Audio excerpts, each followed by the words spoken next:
Welcome, everyone, to the Four Eyes podcast brought to you by Young OD Connect. We give you a clear view into the young optometry world across Canada and the US, and we're your hosts. I'm Dr. Amrit Bilku. And I'm Dr. Deepon Carr. And this is our last episode for 2025. Woo! Yes, we made it. We made it through 2025. Oh my God, we clinically, survived. Physically, Mentally. personally, mentally. Thumbs up. I remember how 2025 started for me. I had that pneumonia virus that went around. Like, do you remember how sick everybody got? No? I got pneumonia for like 2 straight weeks, and I was out cold for like Christmas, Boxing Day, New Year's, my birthday, had to cancel work.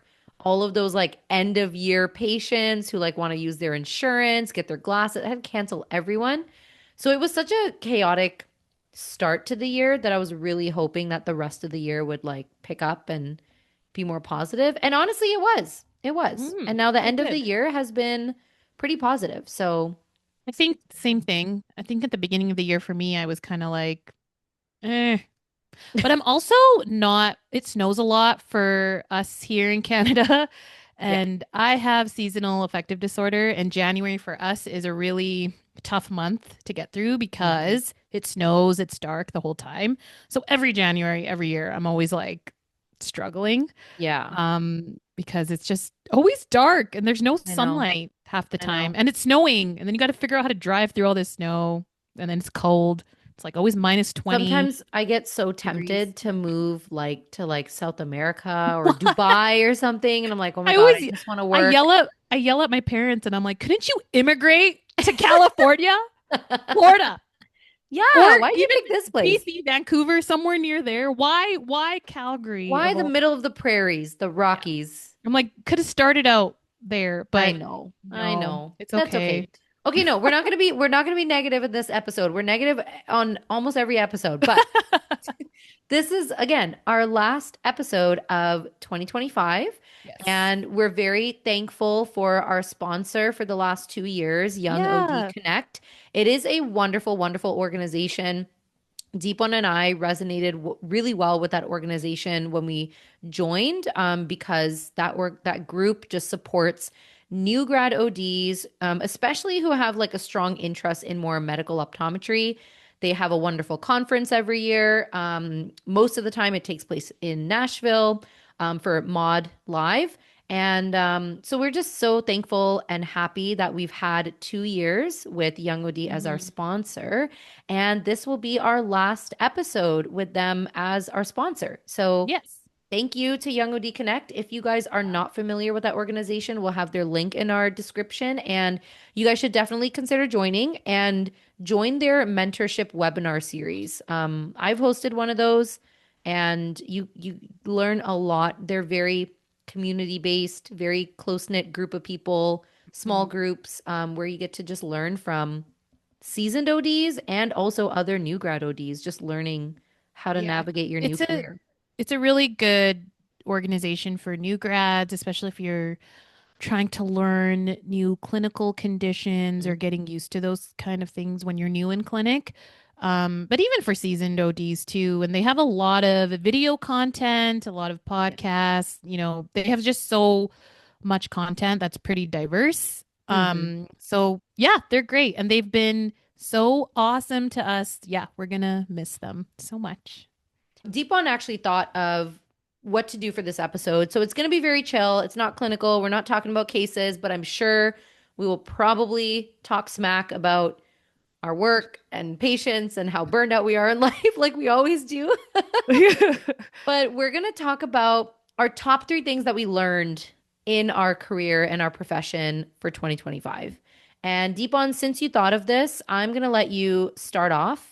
What is the first lesson that you've learned in 2025 about your mine career? Are all kind of clinically based. So in 2025, the amount of young, healthy patients I got that had peripheral retinal hemes, I think I counted at least like 25 this year. And no systemic conditions.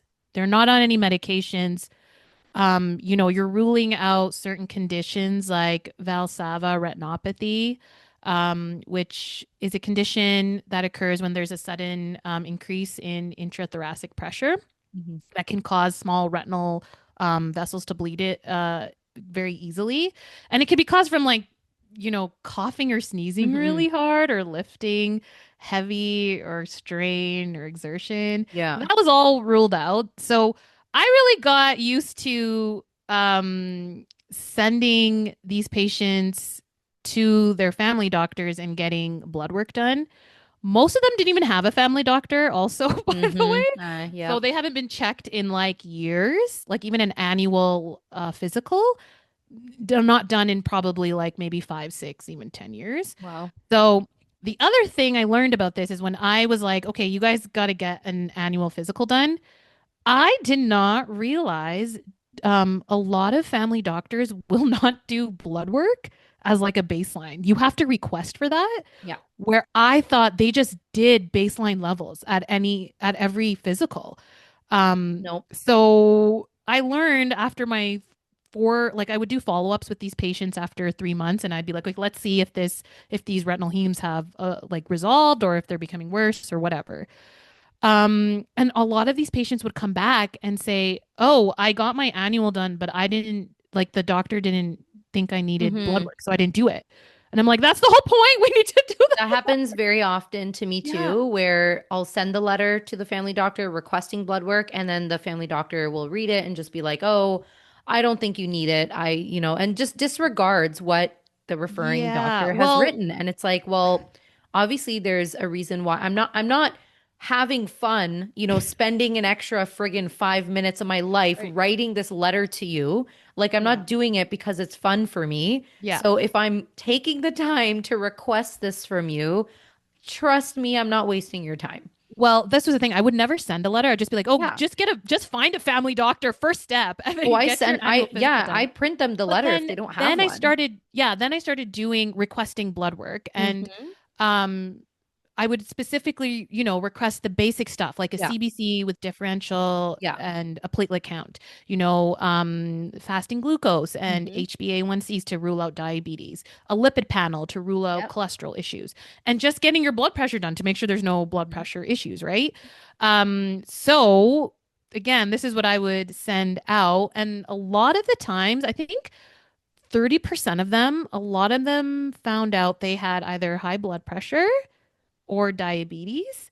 And it was kind of like I didn't even realize. And I'm like, yes, your eyes are the Tell window to your everything. health. And they were just like Yeah. shocked. Like some of them were just like, I didn't realize my health was like this or Yeah. whatever.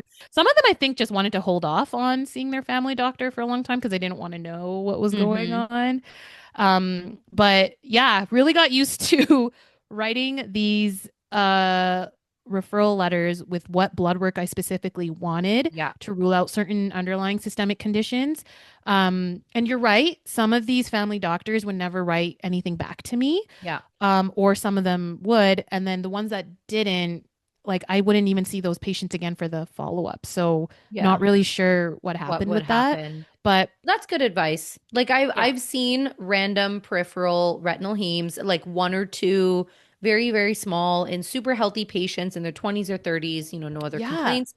And the few times I've done it, I have always sent out for blood work because again, it's always they say, "Well, I'm healthy, nothing's wrong. I don't need to see my yeah, family doctor." And I'm like, "Just go get it checked.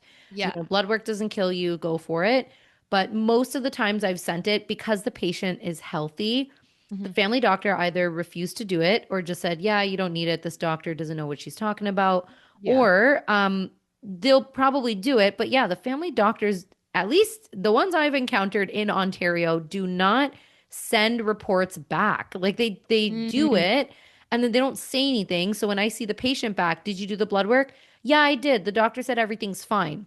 Okay, what blood work did you do? Like what? yeah. And obviously the patient doesn't know. They just went to the Yeah. lab. Yeah. And so then I never actually know if they Well, got then everything sometimes checked or not, I don't, but at that point I don't know if they have this. I'm sure they have this in Ontario, but Mm-mm. in Alberta, Don't you have can look access up to their your labs. Mm-mm. res I already knew what you Oh, were gonna say. No, we don't have man, in access. Alberta, they have access to their lab. So I'll just be like, you know what? If you Yeah. don't know your results, we're gonna go on this website. Yeah. You're gonna put all this information. Let's look at the results right Yeah, now, like wouldn't that be together. nice? Yeah. That's No, like I was like, no, we're I gonna stay even tell positive. I people, I'm was gonna like, really go down a rabbit hole right now, just talking about how I really don't like optometry in Ontario. But no, I'm gonna be positive to end 2025. positive to end the year. No, we do like Positive. optometry in Ontario. It has a Uh, long way to go. mhm, We made some progress this year, mhm. I Yes, a think. little I bit. don't know. Yeah. But that's a good one. Yeah. Advice, things you've learned, number one. Yeah. Um, what have I learned? So what's funny is that all the things that I wrote down, none of them are clinical because that's that's so not me. Don't worry. Um, I have all the clinical ones. yeah, of course, that's so you and your personality. I feel like for me, a lot of things that I learned in optometry this year and just about our career and how to navigate it is more like confidence related, business related, and just like trusting Yeah. in yourself Yeah. because that's what I've been What going through as going like a through? business owner and things like that. So one that I definitely learned this year, and we've talked about, and a lot of people talk about with me also, like I mentioned to Deepon on Instagram or through text, is it is okay to do things that are not about your career. Oh, And yeah. it's so simple to say, but I really experienced that this year because as you guys know, I'm like really on Instagram and I do a lot of things in optometry on Instagram and I lecture at conferences and I make like downloads and handouts and course blah Hmm. blah blah blah blah. I do so many side projects for optometry and this year, especially the second half of the year, I slowed down a lot. Like when I Hmm. come home now after work or when I'm home before work, I don't post on Instagram that often anymore. I don't post as many cases as I used to. I sit at home and I watch TV or I go out for walks with my husband and I make plans to spend time with my friends and my family more than I ever did in the last 4.5 years.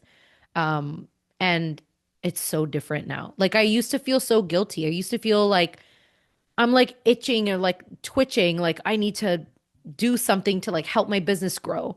I need to Yeah. do something so that I get more patients noticing me on social media so that they can book an appointment with me.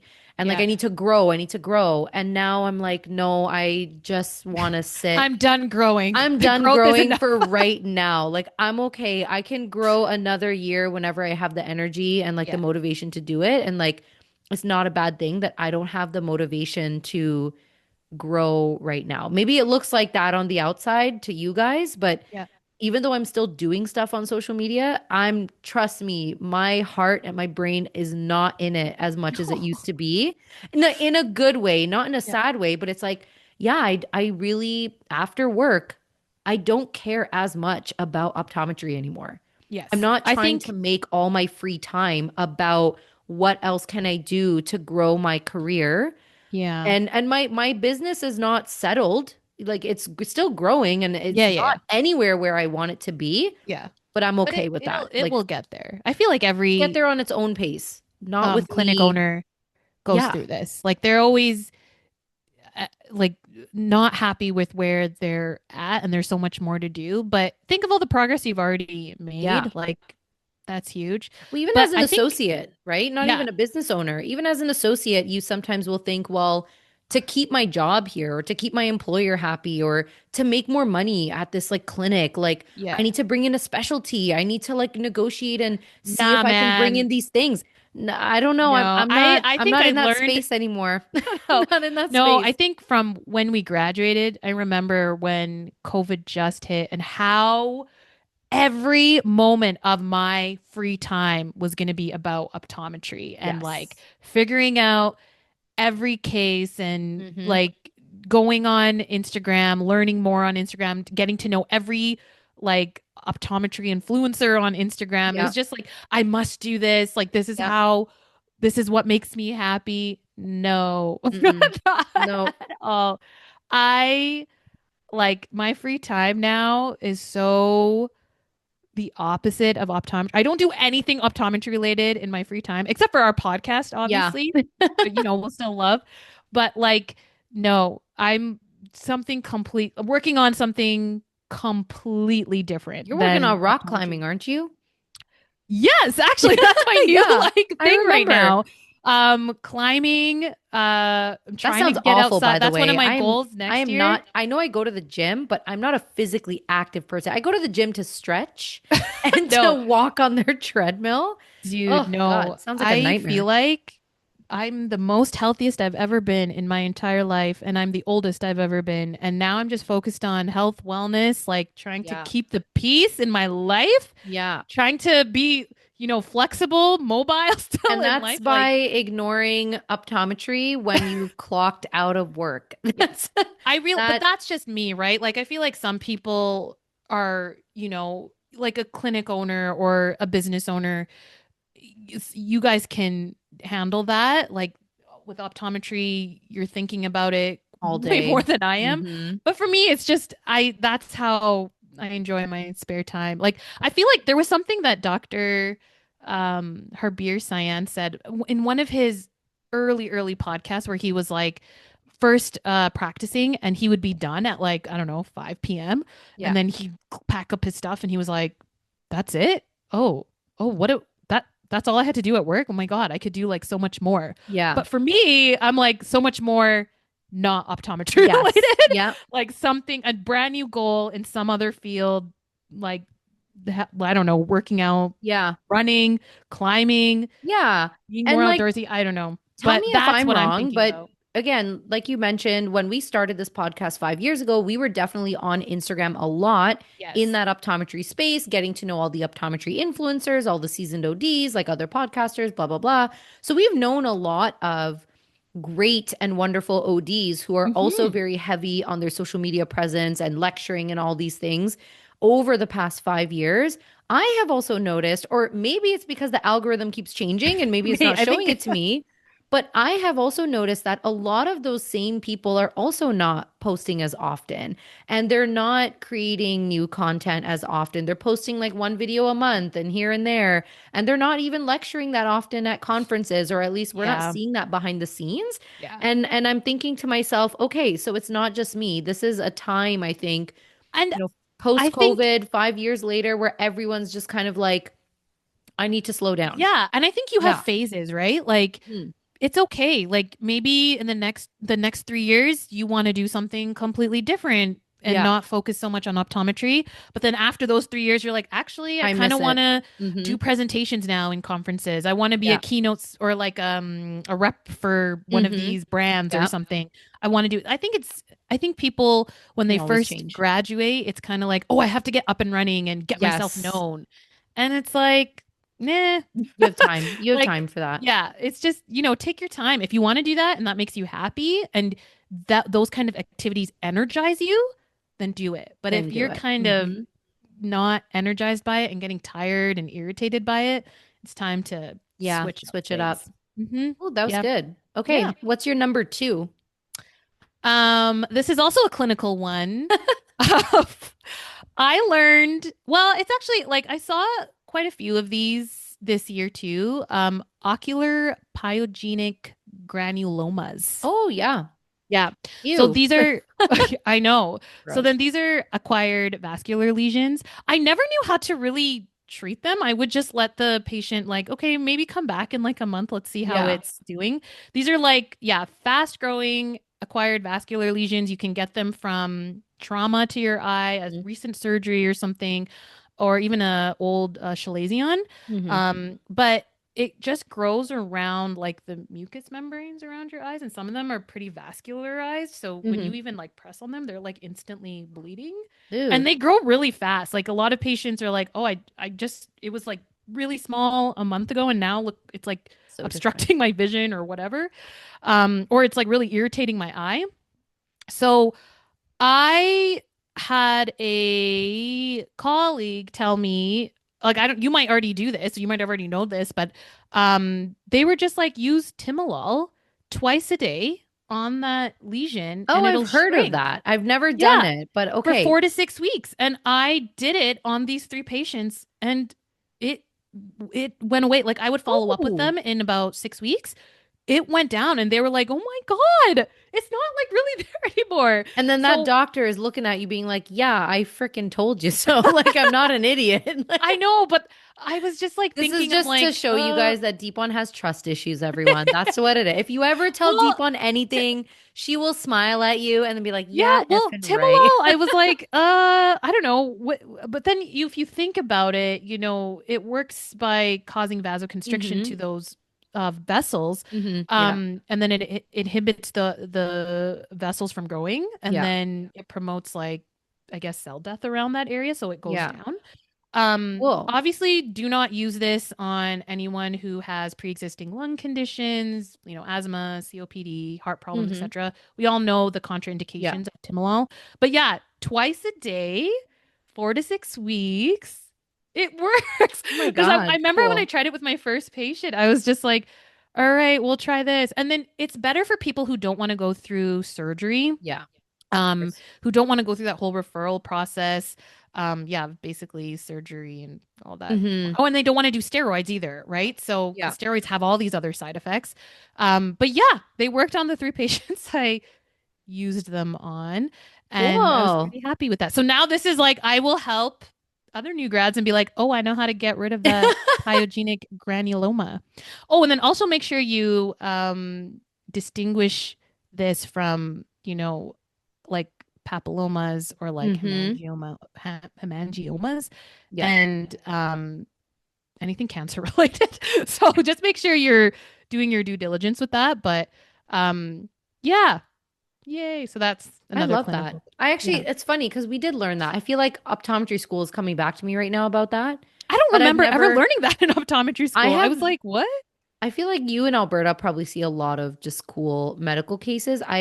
Everywhere I've practiced in the GTA is very like regular suburb Well, people. Like I that don't is my see a day lot of today, but crazy once in a medical while I'll cases like get that. like a really complicated Yeah. case and I'm like, oh, dang. I'm just like, okay, Got to go back to my notes. yeah, we got to go through my notes. And yeah, I didn't even know that about the ocular Yeah. pyogenic granulomas. I was just like, I think I have to refer you to ophthalmology to get it removed. And Yeah. then one of my colleagues was like, no, just do timolol. Have you never Yeah. tried timolol? And I'm like, what? No, that's not going to work on this massive, like, lump on this person's Yeah. eye.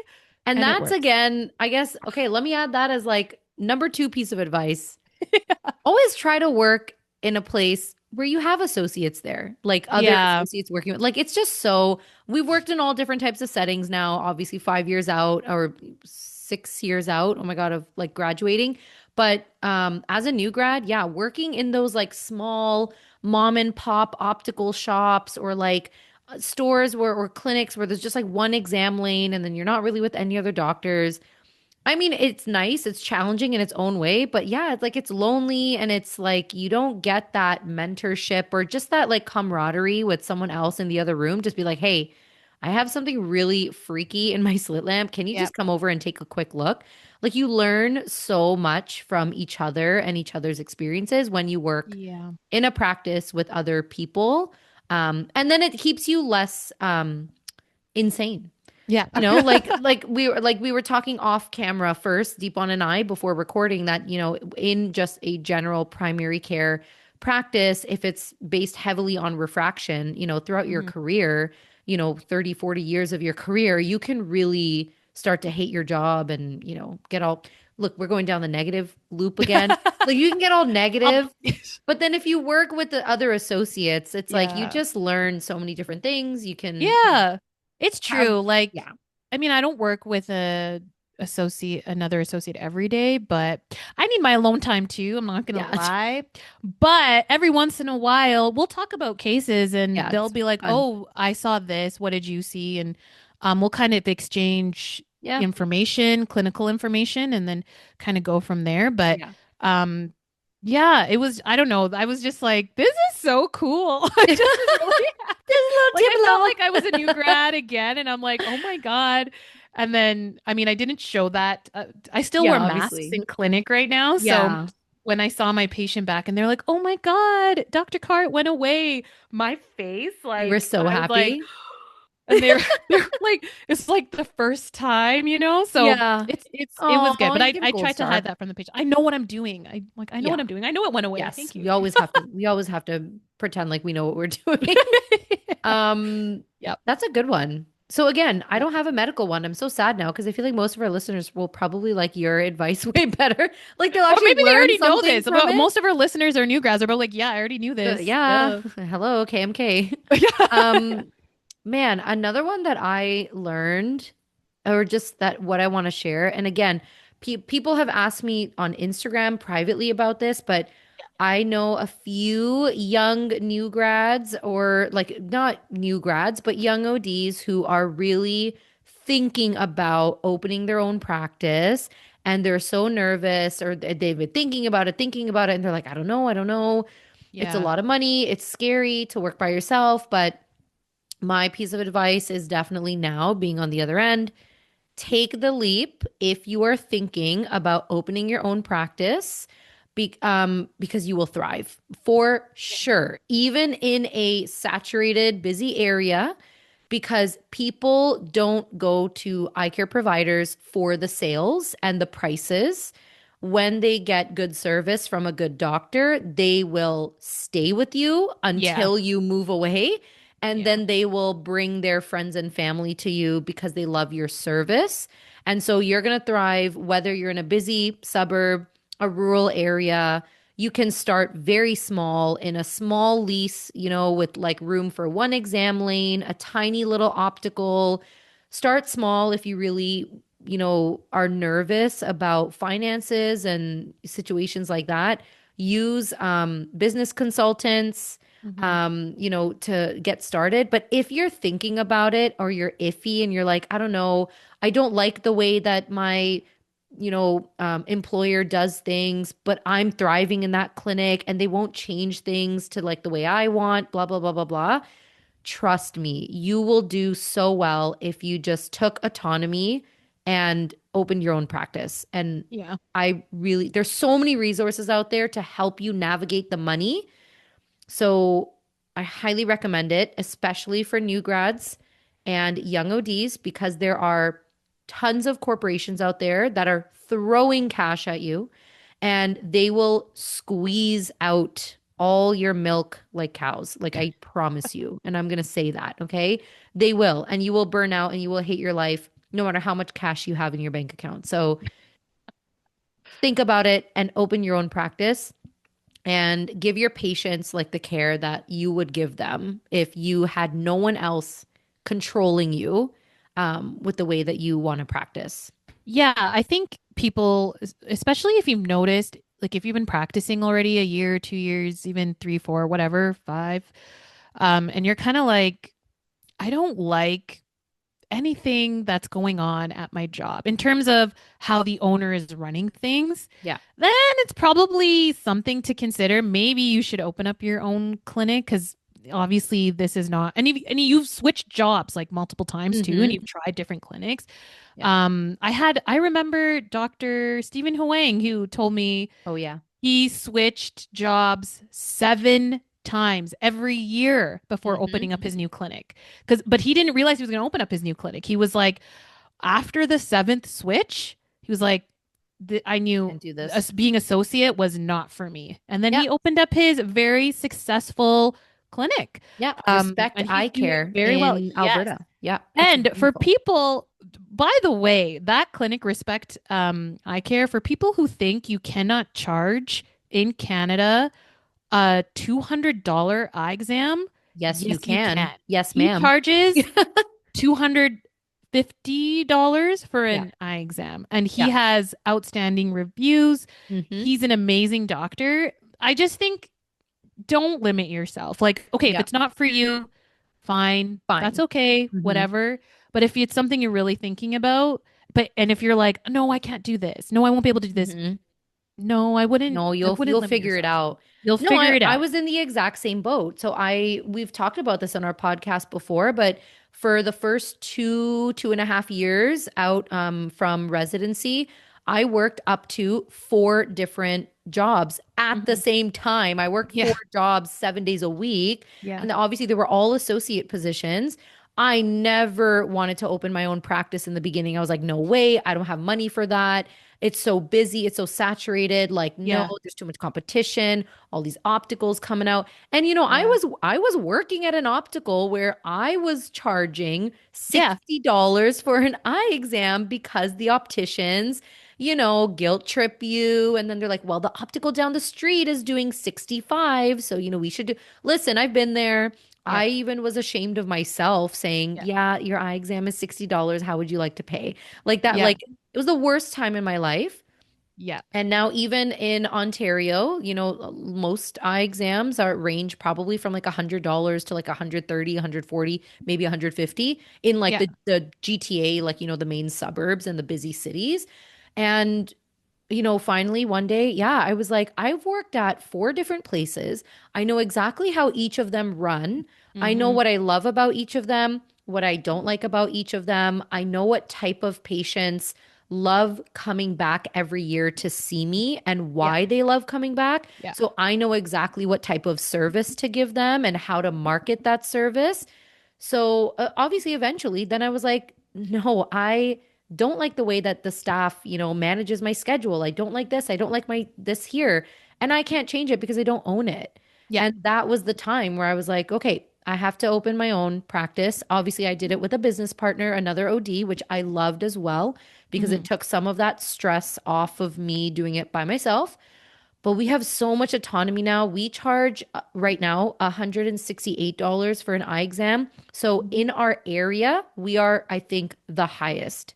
And Nice. so, yeah. And the best part is that I've talked to other ODs about who are burned out from their, corporate jobs and their, other practices.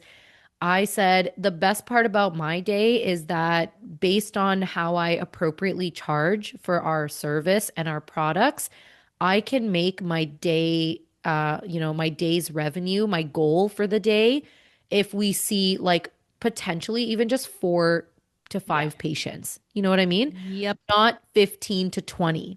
So Yeah. that's the whole point is you don't even need to have the stress of I need to fill my schedule and I need like 50 patients a day. No, you Yeah. don't. If Yeah. charge appropriately and take your time with it and yeah, you'll thrive. So that's definitely my top piece of advice for 2025 because Yeah. now I'm in it. Maybe it's easier for me to say now, but we've been through the struggles. Yeah. Been through the And exact same it'll struggles. be a struggle, but Oh, it still it's a is. good I cry every struggle. day. It's a good struggle. I feel like if you are okay with the struggles, like you can get through the struggles, then you should consider opening up your own Hmm. practice. Okay. I'm gonna, no, I'm Well, my kidding. third one is really easy. It's actually something I had to relearn. It's Ooh. basically relying more on a stereoscopic view of the optic nerve in the slit Yes. lamp with my 90D lens when the patient is dilated to assess an initial diagnosis of glaucoma versus relying on OCT, visual field, and IOPs. Honestly, when Mhm. I was practicing from like 2020 to 2022, and you would see your colleagues' charts, previous charts Yeah. or whatever, everybody was doing a glaucoma workup on anyone who had a CD ratio of zero point 0.5 and Or larger. bigger. Hmm. Yeah. Yeah. And I was like, okay, that CD ratio is zero point 0.5, got to do a glaucoma workup. I Hmm. don't do that anymore. I Yep. really, really look at the nerve and like especially the superior and inferior parts of the nerve to make sure or to check if there's any actual rim loss, if there's Hmm. any nerve fiber loss, if Yeah. there's any vessel changes. And now my glaucoma workups have gone down to like almost down by 50%. I used to do them Yeah. all the Wow. time. I'm like, Yeah. everybody has such big nerves. And I think in school we did learn about really focusing on the nerve, Yeah. but OCT, visual field, all these other technologies just kind of like confuse you a little bit more. I Yes. feel like you're just like, I have to use all of this. I mean, don't get me wrong. Like, even on a patient who has a normal nerve, if they have a heavy family history of glaucoma where Yeah. It's good someone to do a is on drops, baseline. yeah. And if their IOPs are off the charts high or Um, there's other factors that kind of come into that. I'll do a baseline, but now when I just see a large nerve, I'm like, okay, let me just take a look at the actual neural retinal rim and see what's actually going on here. Yeah. Because OCT and visual field are not going to give you an accurate view of what the diagnosis will be versus you actually looking Yeah. at that nerve Yeah. and seeing what's going on. Yeah. So, So that's funny because I do that too. Now, obviously, I don't focus on glaucoma every day. I see kids most of the time, and yeah, it's much rarer to see glaucoma findings in kids. yeah. But I remember even like a few years back, we did some glaucoma episodes in Hmm. our early years of the podcast, and then also on my Instagram, I shared some case about physiological cupping versus Yeah. physiological large nerves versus glaucoma. And I remember those articles. It's like, yeah, if, the size could be large, but if the overall size is large and then the cup to disc ratio is large, but the rim 360 looks like Yeah. it's quite even, the Yeah. blood vessel, curvature isn't changing, all of that. You're not finding a notch anywhere. Yeah. That 3 years ago, I think now slowed down how many OCTs I'm doing for large nerves. And I've been Yeah. doing that actually. So Yeah. yeah, you're right. Even for me, I don't often do just a standard OCT and visual field on any Well, large nerve that yeah. has like a zero point 0.5 or zero point 0.6 C to D, because if that rim looks 360 when I'm seeing them in a dilated slit lamp view, if it looks pretty evenly thick 360, I'm not and the nerves look even in both eyes. Yeah. I'm not so quick to just be Yes. like, oh my Then God, they're equal in both eyes. this Yeah. is But totally glaucoma. Like, no way. even like follow-ups from other optometrists and Yeah. everything, you'll be like, oh, I'm gonna do this glaucoma workup today Hmm. from this other OD who scheduled this. Yeah. And I'll look at their nerve and I'll be like, well, this is the last glaucoma follow-up you're gonna But be doing you, today. Yeah. I'm like, oh, but I've been doing this for like 5 years. And I'm like, yeah, yeah, so no more. yeah, yeah, So I've had a lot of like kind of, I'm gonna stop this glaucoma workup on this yeah. patient now. And, kind of if I have to discuss this with my colleague, I will. But yeah, it's something I had to relearn for myself because there was so much like, oh, from other charts I would see like, oh, Hmm. zero point 0.5 nerve, come back in a month for a glaucoma workup. And I'm like, okay, Yeah. hold on a second. What Like, what did this why? nerve look like? Yeah, Where are the fundus photos? Like what's yeah. going on here? Yeah. And most of those follow-ups, I'm kind of like, this is your last follow-up for today. Hmm. So we're not going Yeah. to be bringing you back again in 6 months. We'll see you next year. All right. Bye. Like, And then the yeah. sad So part is that patient probably thinks that you don't know anything. They're that's, just like, you know what though? That is a fear of yes. mine because they're Hmm. like, well, I've been doing these workups for the Hmm. last like 5 years. Now you're just suddenly going to stop. So sometimes I have to kind of explain like the reasoning Yeah. behind all of this. Without putting Uh, the colleague down or making Oh yeah, them no. I seem mean, incompetent. yeah. Yeah. Yeah, Yeah, yeah, definitely. yeah. And it's this appointment still is like an hour long, even though you're Yeah. just talking to the patient and like, don't worry, you don't have glaucoma. These are the other risk factors of glaucoma. You don't have Yeah. any of these. Like, this is just we don't need to do these constant follow-ups on Yeah. you, especially Well, since especially if nothing it's has changed for if it's five all years. stable. Yeah. I mean, if Yeah, it's it's all all stable, stable. why do an OCT every year? You can then Yeah. start slowing it down, do it every Yeah. 2, 3, 4 years, whatever. And Yeah. yeah. So I don't, yeah, I like even my staff the other day, I had an actual glaucoma workup that I was bringing back a patient for. And my staff was even like, dang, Dr. Carr, you haven't done one of these in a long time. Yeah. And I'm like, yeah, I don't yep, care. yeah. Anyways, yeah, it's something I relearned this year. Hmm. Yeah. Yep. Actually, speaking of, this isn't advice, but speaking of that whole situation of when you start to change the way you practice and then patients compare it to how other people Yeah. practice and then they think you're the incompetent one. Yeah. My God, you know how many times that has happened to me Oh, because me too. Yeah. I don't refract in the phoropter anymore. Right? Because Mm. oh my goodness, do you know how many patients? Well, not so many. I'd say maybe like five in the Yeah. last like 2 years. Not too many, but each time these people have come in, I've done their eye exam. They come in 2020 with their, habitual prescription. Even their ret is fine, their auto refraction is fine, everything is fine. They have no complaints. So I'll show them like one option with a loose lens on their over their habitual glasses. And I'll Yeah. be like, "Oh, is this life-changing for you or is this pretty much the same?" And Yeah. if they go like, it's the same or it's a little bit sharper, I'll be like, "You know what? Your vision's great. It's 2020. We've checked your health. Everything's good. You know what? Keep the same prescription. So we'll just give it to you again. And if you want to change your lenses, blah, blah, blah." And then they go home happy. And then my office will get a phone call. This was actually when I was an associate too, because this was Yeah. before I owned my own practice. So my clinic that I worked for would get the phone calls. Yeah, I want my money back because Dr. Bilku didn't do the whole one or two test on me. And so Yeah. I don't like she didn't do like a full eye exam.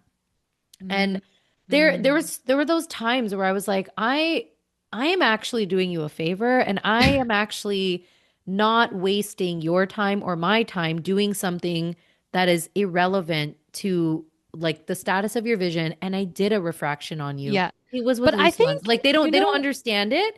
And so then I had to start like explaining it, spending like an extra 10 minutes telling yep, people why I'm not doing this one or two test on you because your vision's great. You don't need it, blah, blah, blah. But this honestly, happened and they think I'm the incompetent one. And I'm like, you have no idea that but I'm not no, I like, know. right? Honestly, that's what I'm doing in the for Opter. I don't play around with the astigmatism as much as I use. I don't flip the You're just like yeah, I'm putting on a literally show. You're just pretending. but this is, it sounds weird, but I feel like the more you practice, I will get people's autos and their photos, and I Yeah. already know before I see Yeah, them of course. what Yeah. I'm gonna do. Yeah. So, and it's funny because I understand totally where you're coming from because I'll get patients asking me like, "Oh, I thought this appointment was gonna be," especially like a dilation appointment. Yes. Yeah. Um, and we have Optos and OCT at our clinic too. Hmm. And they'll be like, "Oh, I thought this was gonna take like an hour." I'm like, "Why would this take an hour? You're Yeah, because dilated the in like staff 10 tells them minutes." that, right? Yeah. Because again, And it's then not your practice. yeah. But Your like, employer has the standard set because mine did too, my yeah. previous employer, that you're coming in for a dilated eye exam, you'll be here for an hour. I've also had patients complain here and there that, oh, Dr. Bilku finished with me in about like 30 minutes, Yeah. 20, 30 minutes. But I got like you have gypped. all the imaging, all this Yes. technology. Why Yes. would it take me an hour An to do your hour. exam? Yeah. Like, look at all this Yes. stuff that's helping me do And your exam also in literally probably 15 minutes. Like And we've less than also that. established that your Yeah. vision's great. You have no BV issues. You Yeah. have no eye strain. You have no complaints coming in. Yeah. You're like, yep, nope, nothing. Great. And then you have no health issues. And we've shown you the photos. Like they leave so, and for Yeah. me, it was always, they left so happy.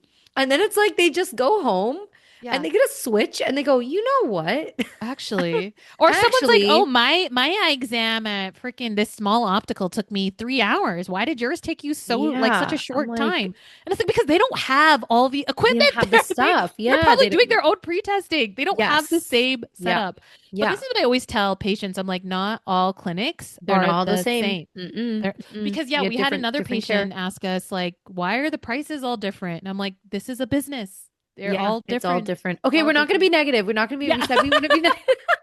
We said we wouldn't be negative. Oh yeah, now I'm getting negative. Now No, I'm no, getting no, negative. no, no, no, Okay. no. We No, can't be no, no. negative. We can't be negative. Can't. Okay. Um, you know what? I had a third piece of advice that I learned from like 2025, but Yeah. honestly, it's just business related again. I feel like I'm just not gonna But do this is it. good. And it's very negative. Very negative. No, I It's think it's good. I think it's, last bit of a ugh. tidbit. Oh, sorry, I was like about to cry because of all the laughing we're doing. Gosh. Um, my last piece of advice, again, just kind of related, I guess it kind of related to open your own practice, but not really. But even as an associate, or if you do anything where you want to grow your optometric career, if you want to lecture at conferences, like I have really experienced with this podcast as a business, but definitely this year with lecturing at conferences and then opening my practice and, situations changing with my, clinics where like I was an associate. Business is so cutthroat. Like that's what I've learned. And in optometry, we are all, friendly and ha ha ha, we're all close colleagues and we all support each other. Yeah, that is BS for other people in optometry who don't believe in that and do not want to see other ODs thrive or and want to stay they want to keep optometry within the bubble of what they believe optometry is, and they don't want to grow. So they will definitely do whatever they can to make sure that you do not grow. And you have to make sure that you stand your ground if you ever are in a situation where you want to lecture something or you want to start an Instagram account and someone says that's stupid. No one's going to follow you for this, or that's a really dumb way to market yourself, or that's not really how you're going to get patients in the door, or that lecture doesn't really sound really interesting and like no one's going to really come to that lecture. If you ever get like negative comments from other ODs about something you want to do in business or outside of your practice in your clinic, do not listen to them and don't let those people push you around because there are so many ODs out there who are supportive and want to learn from you and want to meet you and want to see the cool stuff that you're doing. Yeah. So I would definitely just recommend like ignore the noise. I have learned that this year for sure. We got no time for any other rant because we've Yes. reached the end of our episode for the year. Yeah. But yeah, I wanted to wrap up on that and just, we do have a lot of new grads who listen and Yeah. we try not to be so negative, but obviously we want to be truthful, and that's what Four Eyes has been for the last 5 years. We have never Yes. sugarcoated anything. We've always been our honest selves, and we've always shared whatever is on our mind with you guys. And Yes. so yeah, it was kind of nice that we ended off the year with top pieces of advice from 2025. They're Yeah. really good. The medical ones were actually really good because now I learned. Yeah. And like It's now just, yeah, this it year I made was me like, feel dang. better about glaucoma because I was like, oh, I'm doing what you're doing. So okay, I'm not Well, too far yeah. gone on the medical side. Yeah. I know, because it's true to what you're saying. You'll have a lot of people in your ear about how you're practicing. Don't Hmm. lose your way. You know what you're doing. And Yeah, if you're able exactly. to back it up, like why you're doing what you're doing, you're all good. Yeah. Yeah. Like, Yeah. thanks for listening to Four Eyes, the podcast series brought to you by Young OD Connect. Be sure to subscribe and follow us on Instagram or YouTube at Four Eyes Optom for more content. And we'll see you some other time, I guess. Yeah, and happy holidays, everyone. Enjoy the Yeah. rest of 2025. Yeah. Bye. Bye.